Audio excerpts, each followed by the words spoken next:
Isaiah 53 in verse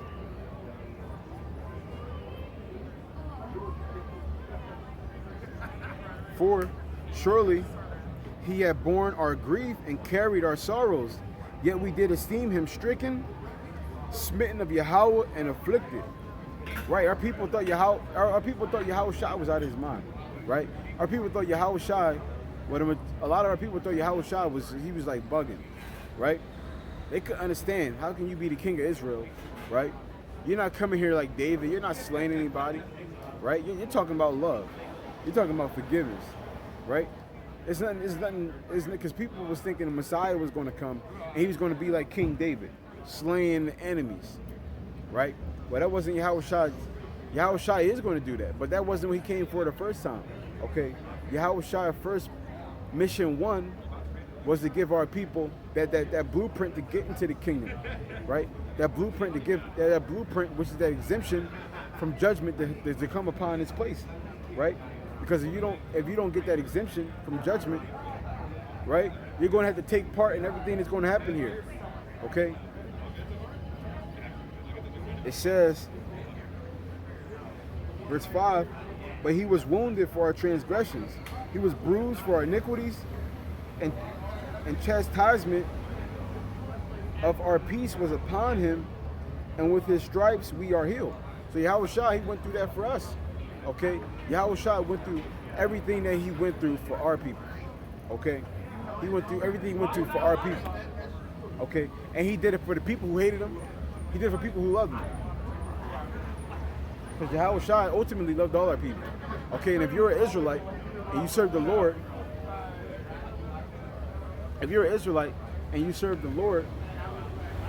you should love all your people no matter what. Okay, the ones that are bad, you gotta understand. Our people are not naturally bad, okay?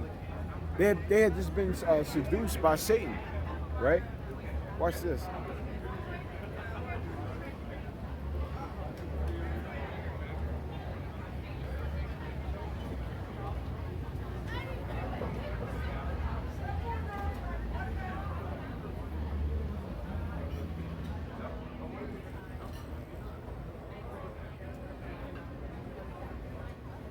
Proverbs 12 and 26.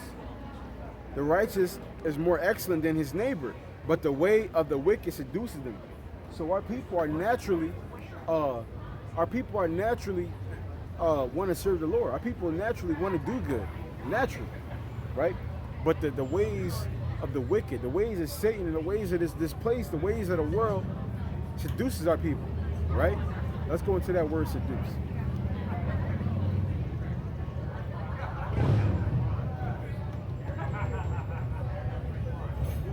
Seduce, to persuade a vessel, to persuade a vessel to desert his allegiance or service.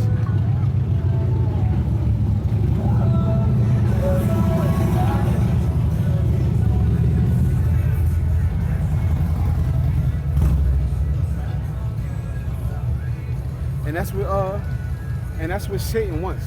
Okay, that's what Satan wants. They want us to be persuaded.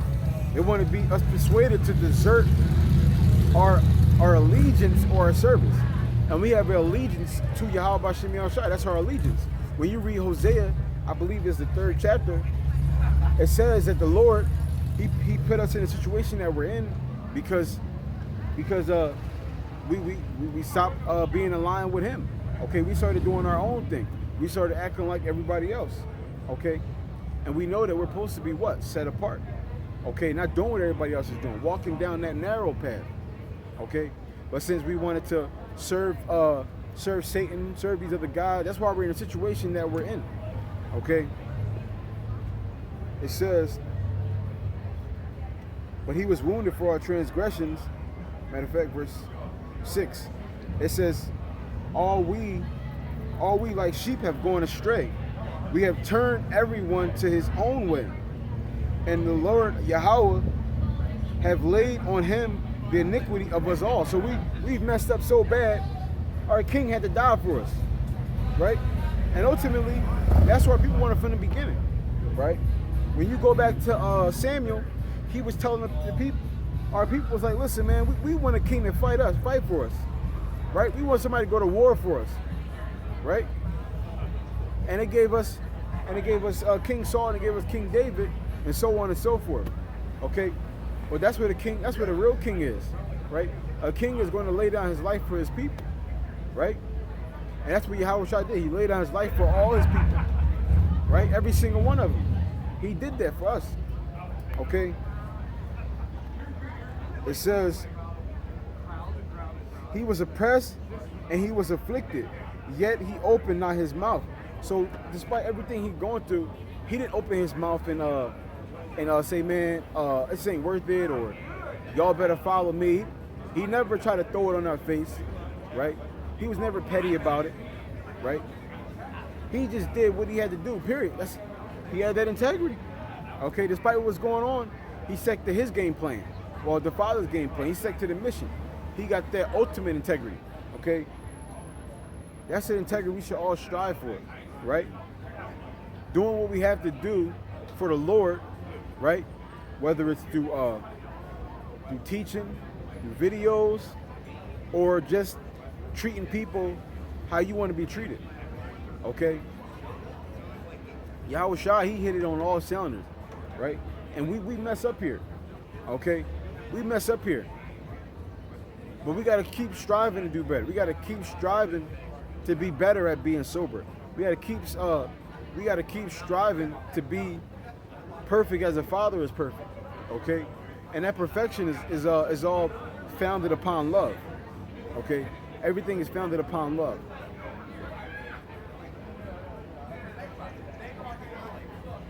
It says, he is brought as a lamb to the slaughter, and as sheep before his shears is dumb, so he opened not his mouth. Because Yahushua knew what he had to do. He knew he was the only one that can get the job done. Can't nobody cover for him. Okay? That's why Yahweh sent him. Because he was the only person who can get it done. That's why he was a man for the job. It says,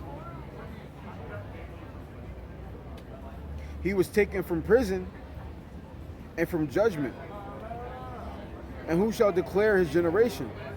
For he was cut off out of the land of the living. For the transgressions of my people was he stricken.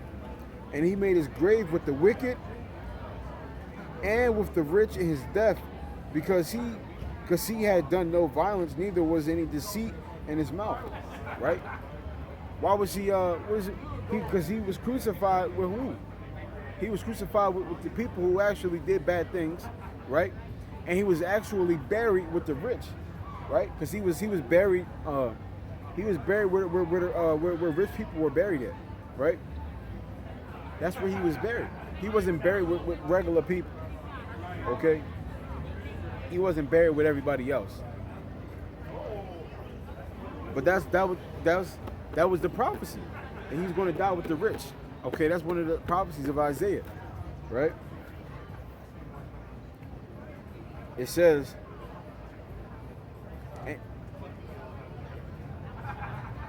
yet it pleased the Lord to bruise him, the Lord being Yahweh. He had put him to grief. When thou shalt make his soul an offering for sin, he shall see his seed, he shall prolong his days, and the pleasure of Yahweh shall prosper in his hand. He shall see of the travail of his soul, and shall be satisfied by his knowledge. Shall my righteous servant justify many, for he shall bear their iniquities.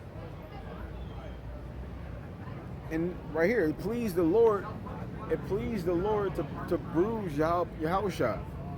Matter of fact, let's go into that word real quick.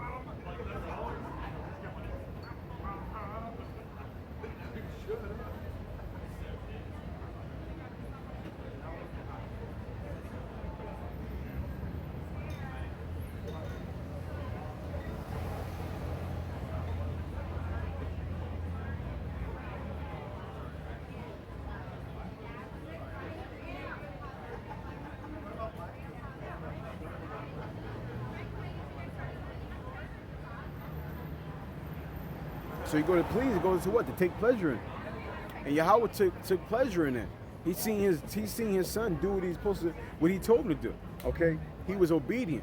Yahweh Shai was 100% obedient, right? From start to finish, his whole life. He did what he had to do, despite people hating him, despite it being tough, okay? There's not a lot of people who can stare down the barrel that Yahweh Shai had to stare down and actually do it, right? There's not a lot of people who can do that. But with that, I want to give all honor and glory to Yahweh, by Hashem, Yahweh Shai, by Hashem, Rakal, Kadash, Shalom.